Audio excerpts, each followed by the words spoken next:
Esse é o podcast Mídia e Marketing do UOL.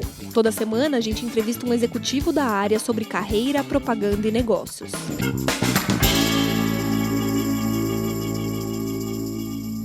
Propósito é a palavra da vez para várias marcas. Meu nome é Renato Pesotti e para falar sobre esse assunto e outros, a gente recebe a Daniela Cachiche, que é vice-presidente de marketing da PepsiCo. Tudo bem, Dani? Tudo bem, prazer, obrigada pelo convite. Prazer é nosso. Primeiro eu queria que você explicasse quais marcas que você toma conta. Porque a gente fala de PepsiCo, as pessoas às vezes nem sabem quais marcas fazem parte do portfólio. Eu queria que você contasse pra gente do que você toma conta. A PepsiCo tem duas grandes divisões, a divisão de bebidas e a divisão de alimentos. Eu cuido da parte de alimentos e dentro de alimentos a gente tem uma categoria que é muito forte no Brasil, que é Elma Chips, que é a categoria de snacks.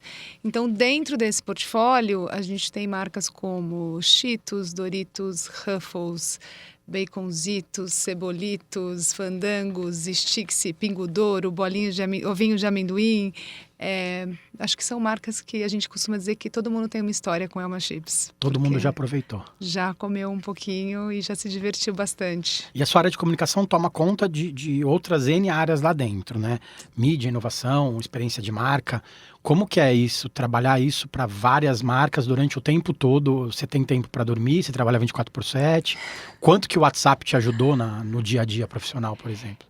Eu diria, assim, é bem dinâmico. Eu acho que hoje, por conta da tecnologia, a gente trabalha 24/7. O que não me incomoda, eu não sou uma pessoa que, se no sábado eu receber a minha informação vai me incomodar, até porque, como você falou, eu tenho áreas como experiência de marca, insights, inovação, mídia, e algumas coisas acontecem no final de semana. Então, eu acho que, por um lado, você fica conectado todo o tempo, mas, por outro lado, ela também te ajuda a solucionar coisas muito mais rápido, remotamente. Então é bem dinâmico. Para provar uma campanha ou uma ação, uma peça específica para rede social, você tinha que abrir seu e-mail, baixar o arquivo. Agora não, agora você recebe no WhatsApp, já aprova e toca a ficha. Sim, a gente aprova muita coisa nesse dinamismo de WhatsApp.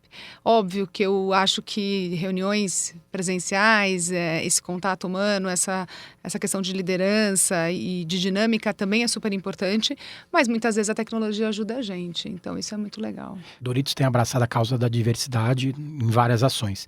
Qual o propósito hoje da marca, especificamente?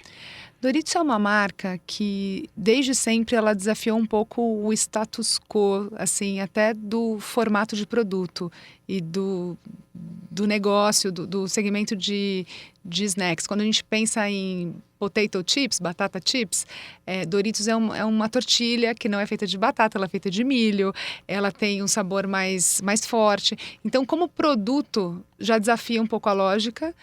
E essa marca tem um posicionamento muito claro que é desafiar a lógica das convenções, é desafiar um pouco o status quo, é entender que não existe nada mais bold do que ser você mesmo.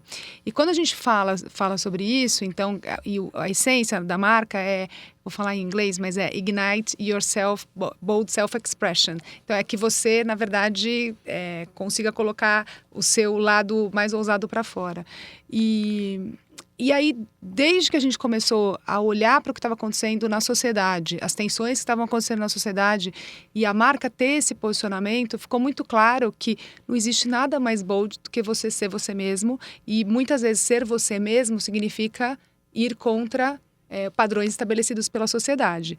Com isso, a marca ela entrou, esse trabalho ele começou em 2017, então a gente está indo para o 4º ano, então tem uma consistência de trabalho de 4 anos, e foi muito positiva a resposta das pessoas em verem que uma marca estava disposta a mostrar que a representatividade importa muito, né? Muita gente fala diversidade, eu prefiro a palavra representatividade, ela importa muito. E desde então ficou muito claro que a gente, como marca, poderia fazer esse papel de primeiro dar a voz à comunidade LGBTQI+, a gente poder convidar as pessoas para entenderem esse universo e esse tema.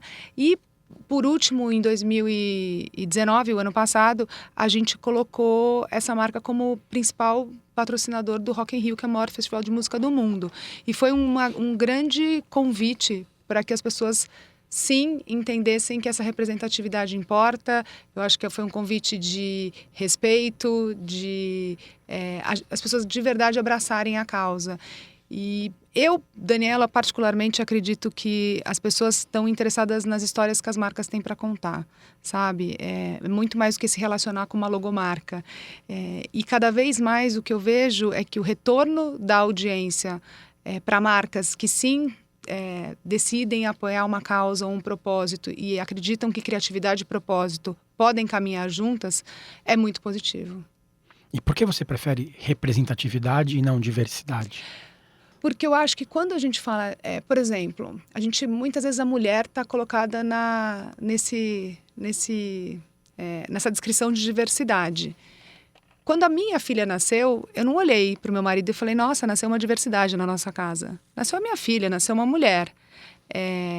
E hoje, mais do que 50% da população brasileira é feminina. Então, eu acho curioso a gente chamar de diversidade a norma.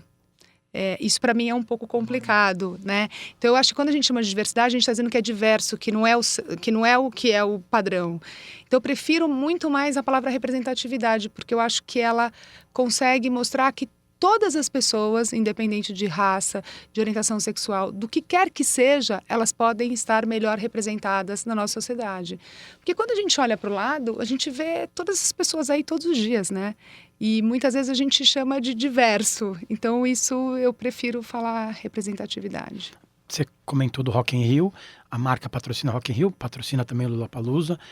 No Rock in Rio, ano passado, vocês fizeram uma ação muito legal para portadores de deficiência, né, de necessidades especiais, que é uma causa que não foi tão abraçada pelas marcas. Queria que você contasse como foi ter essa ideia e levar isso para dentro do festival.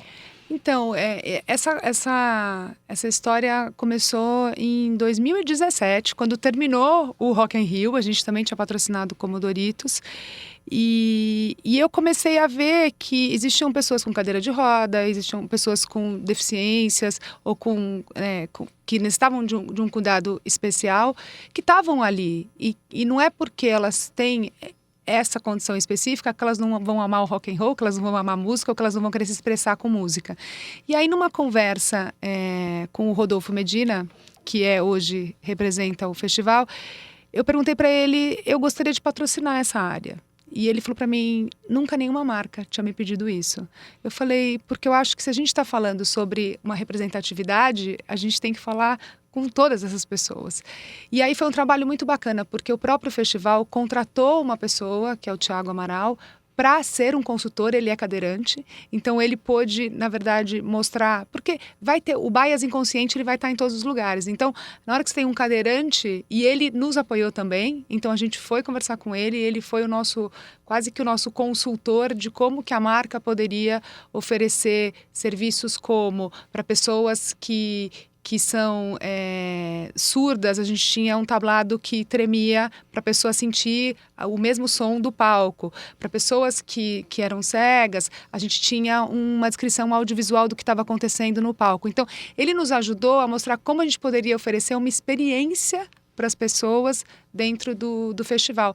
E aí eu acho que fica interessante, porque a gente está falando sobre uma representatividade assim, muito mais ampla. E é algo que deu bastante orgulho para a gente, porque eu acho que quando uma marca ela se propõe a isso, ela realmente tem que trazer todo mundo junto. E as outras marcas não ficam com ciúme de Doritos? Já que Doritos é sempre responsável por tudo isso? Dentro da Pepsi, como você diz? Não, cada marca tem o seu espaço, tem o seu posicionamento. A gente agora está com uma ação com a Anitta, um movimento com a Anitta de verão super interessante com Cheetos, que também começou em 2017. Eu acho que eu tenho uma característica que eu acredito muito em consistência. Eu gosto muito de uma expressão que é consistente, mas nunca previsível. Porque eu acho que a consistência te ajuda na construção de marca. Uma construção de marca, você não faz ela em menos de um ano. Muitas vezes demora 3, 5 anos para uma marca estar bem robusta e construída. Mas eu gosto muito de trazer novidades e trazer coisas que as pessoas esperam alguma coisa com a Anitta, mas elas não sabem o que vai ser, né? Então, quando você pega a Cheetos, é uma marca que hoje está fazendo um trabalho lindo em parceria com o que eu diria a maior artista do Brasil. Então, acho que cada marca tem, com leis, a gente tem o patrocínio da UEFA Champions League, também que é muito forte. Ruffles vai para o universo de games e o universo, a gente fez Comic Con, fez várias edições limitadas com DC, Marvel. Então, acho que cada marca consegue encontrar o seu espaço, que fala com um público determinado. E aí, eu acho bom quando a gente tem todas as marcas fazendo algo muito impactante, porque mostra, eu acho que a gente tem uma responsabilidade enorme no papel de vice-presidente de marketing de uma companhia, que é como que a gente leva para 200 milhões de pessoas mensagens e propósito e causa de uma forma que faça sentido para as pessoas e que muitas vezes ajudem a quebrar estereótipos negativos, quebrar preconceito e através das marcas a gente consegue fazer esse diálogo com os consumidores. Eu ia falar justamente sobre isso. Qual que é o papel do executivo da área, do vice-presidente, direcionar a empresa neste caminho de ter impacto positivo para a sociedade? Como que... Porque a marca ter um propósito é mais simples do que todos os colaboradores da empresa terem um propósito, né? Como que faz com que as pessoas abracem isso? Olha, na PepsiCo a gente tem, a nossa grande missão é criar mais sorrisos para as pessoas através de cada gole, de cada mordida, porque tem a ver com os segmentos de bebidas e alimentos. Eu acho que isso já está dentro, acho que é o DNA de todo mundo que trabalha lá, né? Pelo fato da gente ter muito orgulho dos produtos que a gente faz, ter muito orgulho das marcas que hoje estão praticamente em quase 100% dos lares brasileiros. Eu acho que é uma grande responsabilidade a gente entender, primeiro, qual é o posicionamento de cada marca e entender que algumas marcas sim vão falar mais de propósito, outras vão falar menos, elas vão falar mais sobre experiência. Então, eu acho que a gente não pode forçar, né? Agora toda marca tem que ter propósito. Não. Eu acho que tem que fazer sentido com o seu posicionamento e sua essência. Mas, ao mesmo tempo, eu acho que a gente também tem a responsabilidade de entender o que está acontecendo na sociedade, o que as pessoas estão falando, quais são as tensões que existem. Porque, no fim do dia, a gente chama as pessoas de consumidores, mas eles são seres humanos, né? Que eles têm o dia a dia e tem tudo o que está acontecendo. E eu acho que as marcas que hoje conseguem entender e ter o olhar do que está acontecendo na sociedade, o que isso dialoga com o posicionamento dessa marca e conseguir e unir isso para proporcionar uma experiência para os consumidores, eu acho que são as marcas que vão conseguir ter mais lealdade, que vão conseguir ter o que a gente chama, né, os embaixadores das marcas. E isso tudo a gente consegue através hoje de tecnologia. Hoje, através de redes sociais, de diferentes plataformas, as pessoas estão colocando para fora o que elas esperam. Então, por exemplo, a Anitta. A gente fez um trabalho muito bacana com Paradinha, foi o primeiro movimento dela internacional e a gente estava lá com ela. Ela é uma pessoa que sempre fala que ela comia Cheetos desde pequena e que é uma marca que faz parte, é uma Cheetos Lover, que faz parte da vida dela. A gente continua essa conversa, depois a gente fez o carnaval, a gente fez uma edição limitada com ela, as pessoas continuavam falando, cadê a nova edição limitada com a Anitta? Ela escuta muito o que os fãs falam, a gente escuta muito o que Cheetos fala, diria que são duas marcas muito democráticas no Brasil.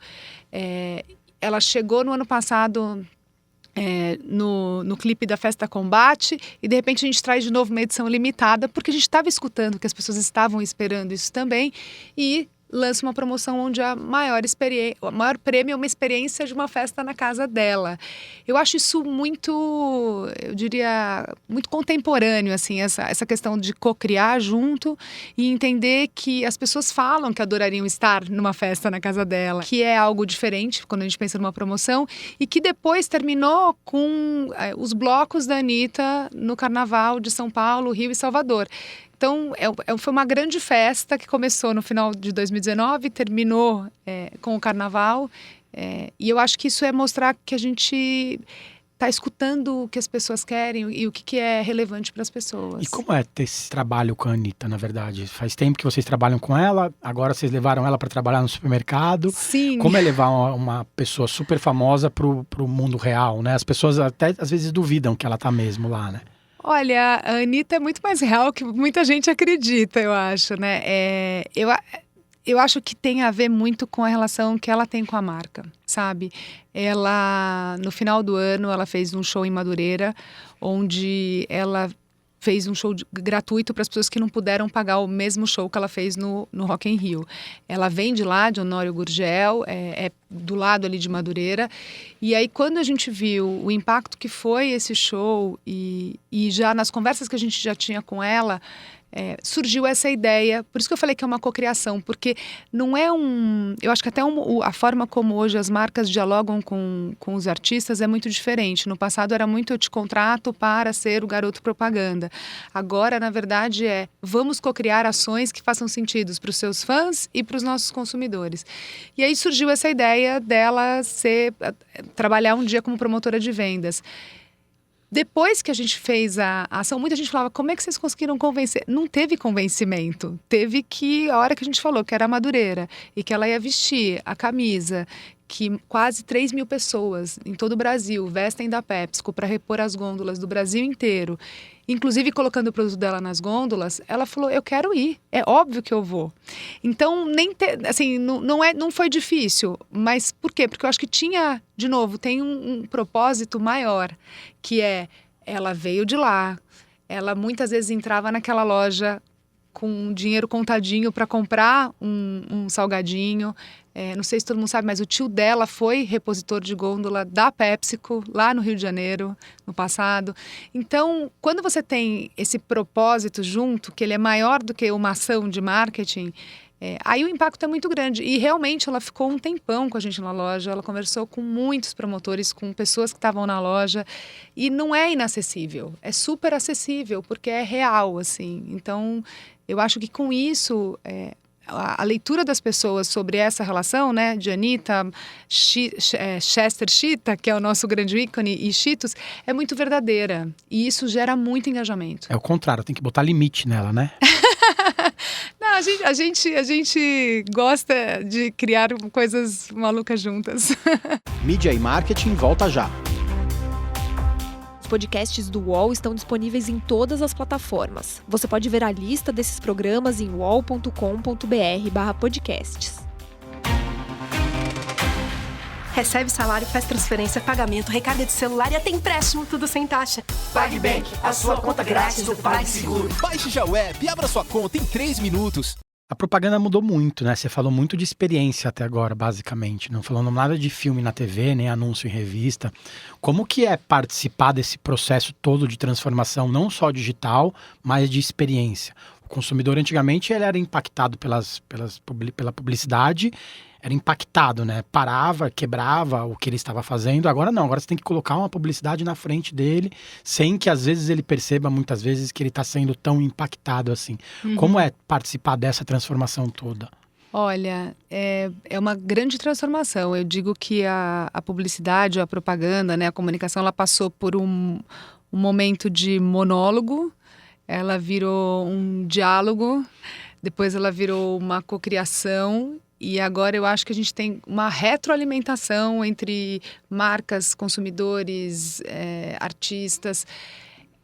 Eu acho que é uma mudança bastante estrutural dentro da nossa indústria, porque isso significa que muda a forma como duplas de criação vão criar algo, uma campanha, que pode, algumas vezes pode ser sim um filme que vai para uma tela, mas a maioria das vezes é um conteúdo maior de marca que depois a gente entende como que a gente comunica esse conteúdo. Eu sou muito mais a favor do conteúdo do que do formato. Então, eu acho que a gente evoluiu para isso. Antigamente você tinha um formato que era: eu vou ter um comercial de 30 segundos na televisão. Esse é um formato, depois você vinha entender que conteúdo era aquele. Hoje em dia eu acho que é o contrário, o que a gente vai fazer? A gente vai ter uma grande parceria com a Anitta. Tá bom, como é que agora a gente vai contar essa história? Eu posso contar via rede social, eu posso contar via TV. No fim do dia, as pessoas estão conectadas a telas, pequenas e grandes. Eu acho que o grande desafio é como que a gente entende qual é o momento mais interessante de estar ali presente para as pessoas naquela determinada tela. E isso faz com que o nosso trabalho seja muito mais complicado, porque você tem diferentes formatos de conteúdo para diferentes plataformas, você tem edits de filmes e de conteúdo que no passado você tinha 2, 3 versões no máximo, hoje você tem muitas vezes 20 versões da mesma campanha.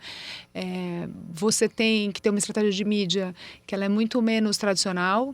e ela é mais, né, multicanal.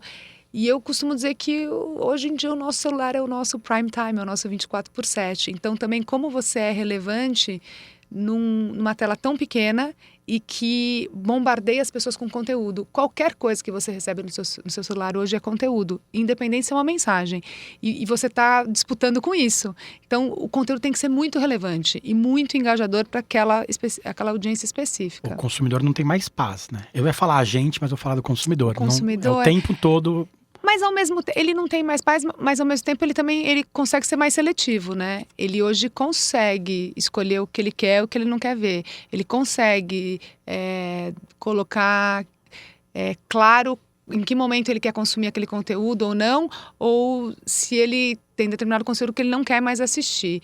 Isso eu acho uma mudança bastante significativa de, vamos até dizer assim, de poder, né? Hoje o poder está na mão do consumidor, o que eu acho incrível, porque isso tira muitas vezes as marcas e as empresas daquele lugar de nós dominamos e agora vocês têm que consumir isso. O que também eu acho que é interessante é o quanto hoje eu consigo, na posição que eu tenho, receber dos consumidores, das pessoas, o resultado ou o que elas acham sobre o nosso trabalho de uma forma muito mais rápida.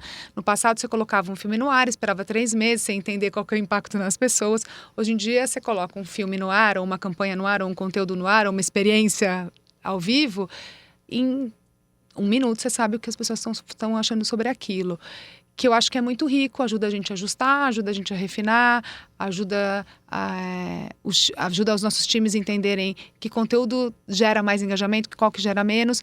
Por isso que eu digo que dá mais trabalho, porque não é tão estático. Ele, na verdade, ele é líquido, ele é super orgânico. O que significa que as áreas das empresas têm que ter diferentes perfis de profissionais, as agências têm que mudar a forma como elas têm o organograma.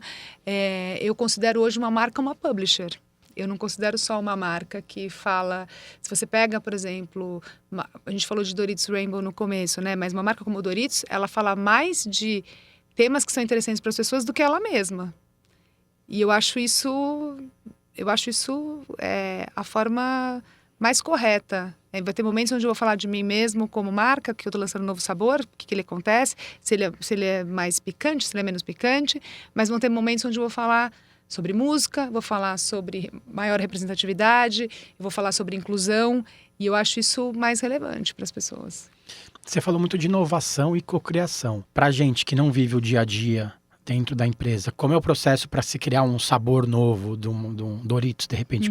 Quanto tempo demora? Quais são as aprovações? Como que fica o teste? Como que funciona isso? Olha, a PepsiCo é uma empresa bastante dinâmica, né? Acho que a gente tem muito know-how de como fazer o produto e quais são os tipos de sabores. A gente tem uma presença global muito grande, então a gente sabe que sabores funcionam mais em cada um dos países. Isso nos ajuda a ter mais agilidade. Diria que depende. Assim, dependendo do projeto, ele pode durar 1 ano e meio. Dependendo do projeto, ele pode demorar 3 meses. Então, assim, existe um padrão? Não existe um padrão. Depende do desafio que você está colocando para aquele desenvolvimento de produto. E varia muito. Se é só um novo sabor, ele é mais fácil. Se é um novo formato, ele precisa de mais testes. Mas a gente tem muita autonomia. A PepsiCo é uma empresa que entende que quando a gente fala de alimentação e bebida, o olhar local é muito forte, né? O jeito que a gente consome é diferente de como as pessoas no México consomem, como no Japão consomem, é diferente. Então, é uma empresa que olha muito para o conhecimento que os executivos têm no país, para trazer para o processo de aprovação, para o processo de lançamento. Então, a gente tem uma área de inovação bastante forte, que o maior desafio para eles é como a gente vai ser mais ágil para colocar esses produtos na rua, né? Em breve teremos novidades, mas eu ainda não posso contar. Você trabalhou em multinacionais como a Heineken, como Unilever, desde 2016 está na PepsiCo, né? Como que é participar da mudança de mentalidade dessas empresas, especificamente em relação à representatividade? Eu acho que é um privilégio, né? É um grande privilégio você poder estar sentada numa cadeira tão importante dentro das empresas, né? As empresas de bem de consumo, a área de marketing é uma área muito forte e que é quem traz o pulso do consumidor para dentro, para a gente poder continuar inovando, lançando produtos, fazendo comunicação, campanhas. Então, para mim, é um grande privilégio. E eu acho que me dá bastante orgulho também saber que, de alguma maneira, eu estou fazendo projetos que possam transformar positivamente a sociedade, né? Quando eu falo que é uma grande responsabilidade, é porque a gente está hoje em cadeiras que autorizam quais são as campanhas que vão para a rua, autorizam quais são os produtos que vão ser lançados, que vão estar nos supermercados de todo o Brasil. E com isso vem uma responsabilidade muito grande, porque eu sempre penso em como que cada uma dessas ações eu vou poder promover algo positivo para a sociedade, para 200 milhões de pessoas que vão estar sendo impactadas por aquilo e que de alguma maneira a gente vai contribuir para algo que seja maior do que só a venda de um produto. A venda do produto ela vai acontecer, o consumo vai acontecer, mas junto com isso a gente pode ter algo mais transformacional. Então eu diria que é um grande privilégio estar nesse lugar hoje. O consumidor hoje ele quer ser mais saudável, né? Como que é vender salgadinho para o consumidor que quer ser mais saudável? Como que o brasileiro consome, né? A gente tem um portfólio bastante amplo, né? Eu falei bastante de salgadinhos, mas dentro do nosso portfólio, a gente acredita que a gente tem que ter opções para as pessoas, sabe? Desde o mais saudável até o mais indulgente. Porque como ser humano, tem momentos que a gente quer ser mais indulgente, comer de uma forma mais indulgente ou mais saudável. E acreditamos muito que o equilíbrio é o que faz com que as pessoas possam ter uma vida equilibrada e bacana.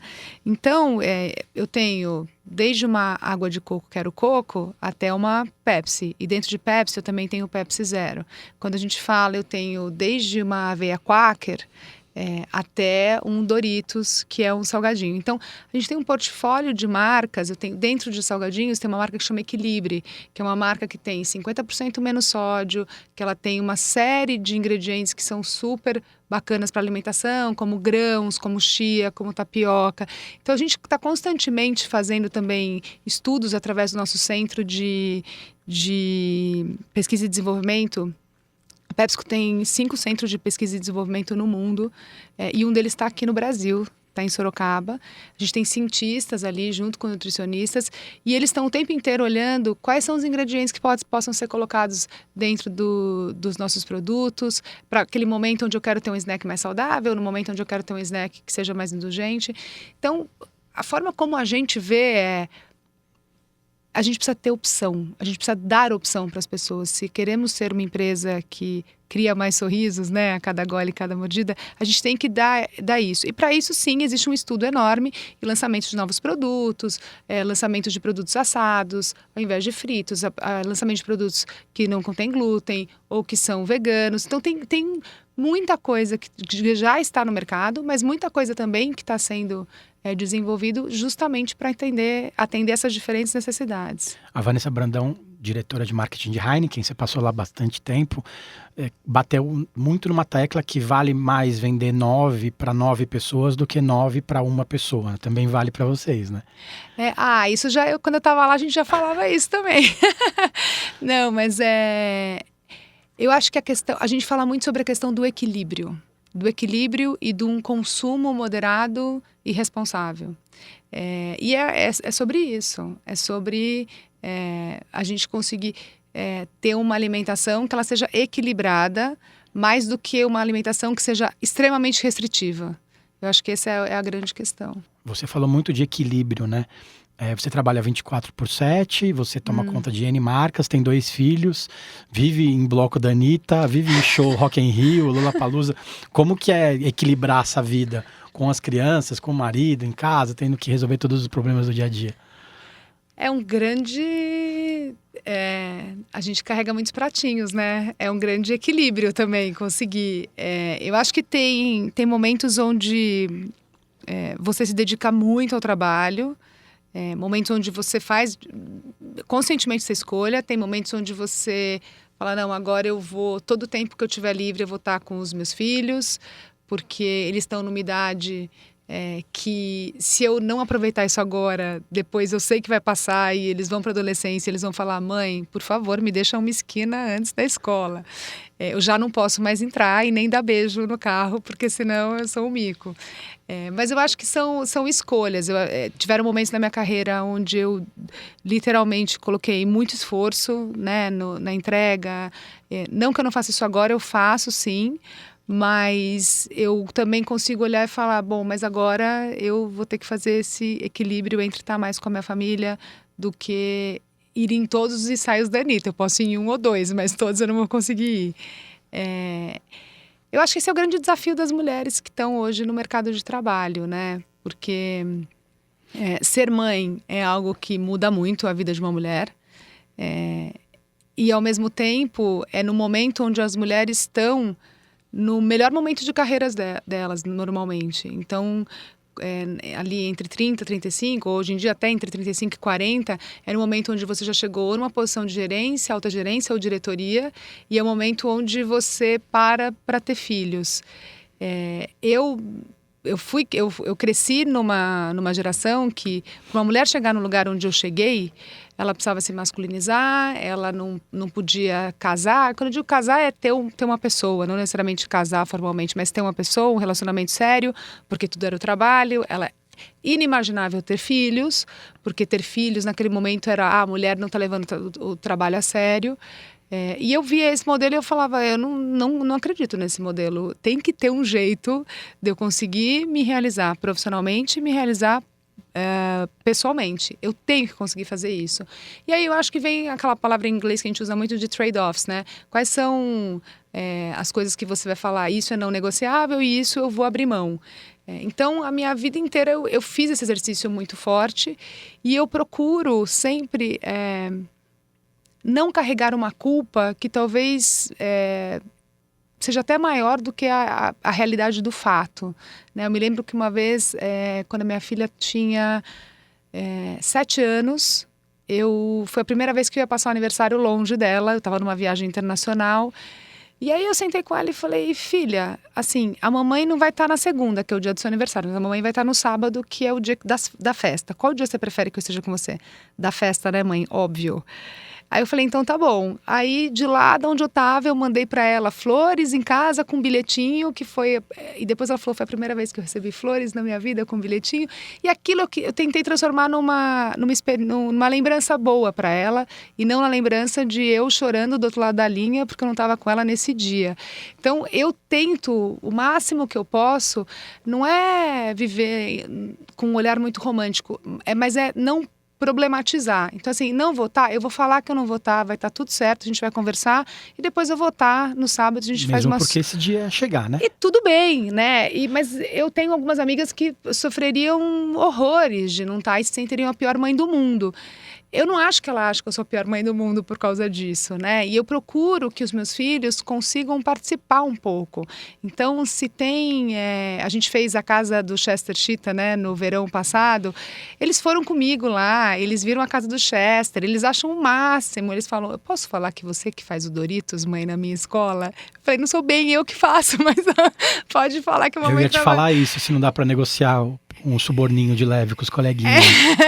Não, eles têm amigos que falam assim... Pingo douro, manda baconzitos. É verdade que a sua mãe faz os Cheetos? Eles perguntam. E eles se acham... Mas, então, assim, eu acho que quando a gente consegue ter um trabalho onde os filhos também curtem que a minha mãe tá lá e ela tá se realizando, que ela tá crescendo profissionalmente e ela continua sendo a minha super mãe aqui comigo, eu acho que isso é o equilíbrio que todo mundo procura. Não acho que é simples, não significa que eu não me desdobro, não significa que eles não reclamam que algumas vezes eu não estou em casa.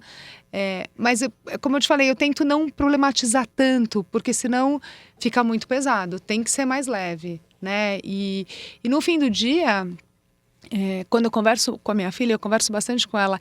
Ela hoje, ela tem 11 anos e às vezes eu tento puxar dela se ela acha que tem alguma diferença entre meninas e meninos. Na cabeça dela não tem diferença nenhuma. Ela acha que todo mundo pode chegar onde quiser, do jeito que quiser e que não é porque ela é menina que ela é menor. E o meu filho, ele tá vendo que a mãe e o pai saem todo dia para trabalhar todo dia tem reunião, estão correndo, estão pegando avião, estão voltando. E ele não vê a diferença entre gênero nessa hora. Nessa hora é só minha mãe e meu pai e tá tudo bem.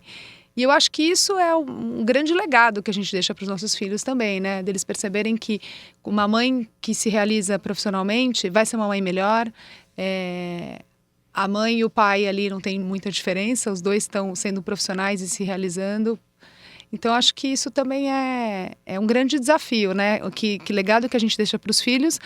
E, ao mesmo tempo, é se desafiar para poder estar nos momentos mais importantes para eles, né? Eu acho que isso... Hoje em dia eu faço lição de casa, eu viajando, ela aqui e a gente faz um FaceTime ali, ela me passa a lição, eu ajudo ela e a tecnologia está aí também para ajudar a gente. E ela sente que eu estou fazendo lição com ela de verdade. Você falou de escolhas. Você já abriu mão de alguma coisa profissional por achar que essa escolha seria muito, muito dura? Escolha profissional... Eu abri mão de ter uma experiência internacional de trabalho por um momento pessoal que eu estava passando e que eu não poderia sair do Brasil naquele momento. E eu adoraria ter tido aquela experiência, mas naquela hora eu falei... se eu tivesse experiência e acontecer alguma coisa do lado pessoal aqui no Brasil, eu nunca vou me perdoar. Então, nessa hora, os meus valores foram... Eu vou ficar aqui, eu vou fazer um super trabalho aqui. Eu acredito que quando você faz um bom trabalho, tem sempre alguém olhando, sempre alguém olhando.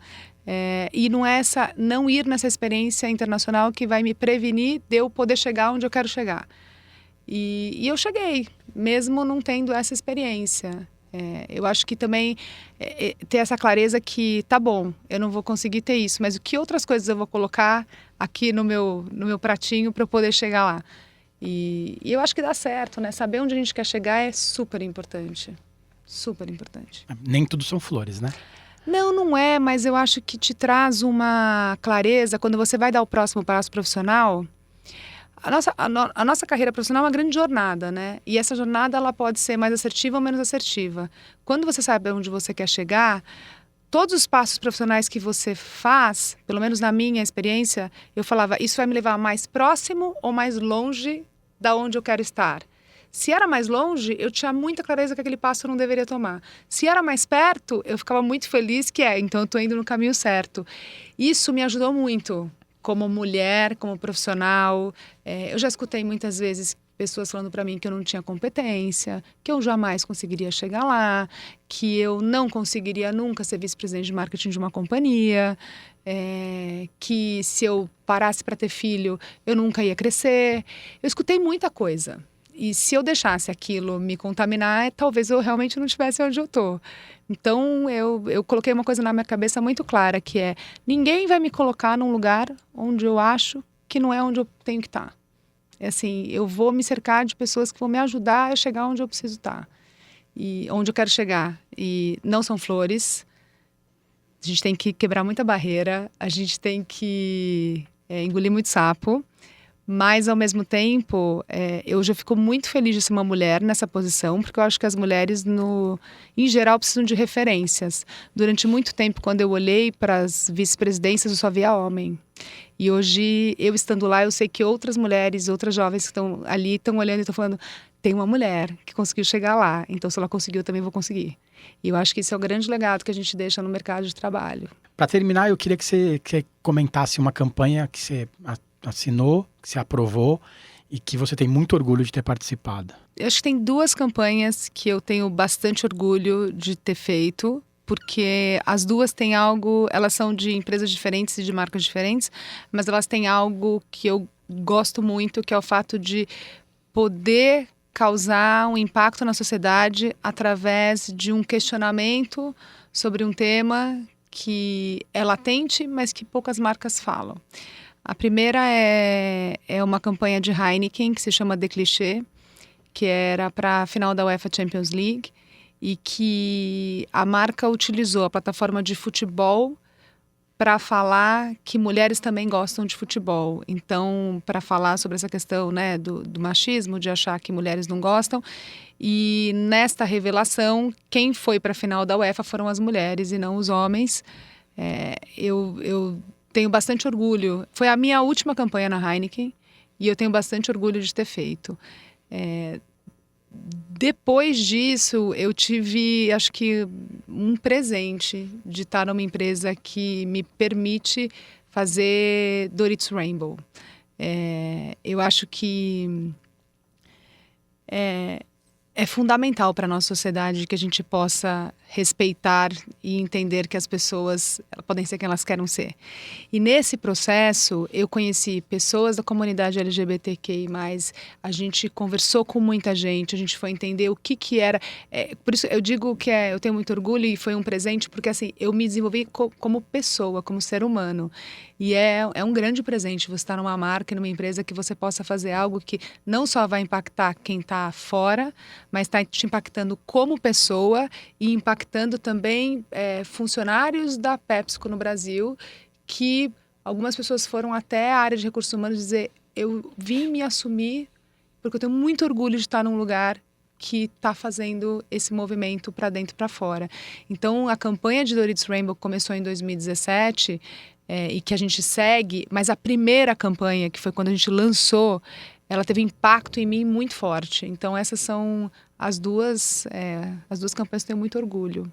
E eu queria que você me citasse uma campanha de uma outra marca que você tem aquele gostinho, putz, queria muito ter feito isso.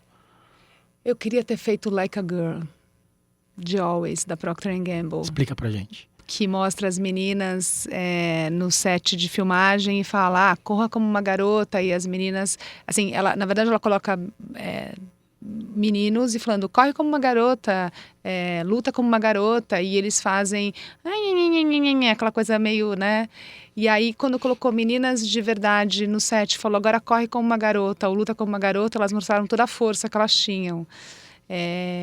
E aí, por eu ter uma filha mais ou menos nessa idade, eu falei, eu queria ter feito essa campanha para minha filha. Então, é uma campanha que eu acho linda, ela foi feita fora do Brasil, mas eu acho que ela é simples e tão poderosa. Então, essa é uma que eu olho e falo, queria ter feito. Tá bom, Dani, obrigado pelo tempo. Obrigada a vocês pelo papo. Valeu, gente. Semana que vem tem mais. Os podcasts do UOL estão disponíveis em todas as plataformas. Você pode ver a lista desses programas em uol.com.br/podcasts. Mid Marketing tem reportagem e entrevista de Renato Pesotti, edição de áudio de João Pedro Pinheiro e coordenação de Juliana Carpanês.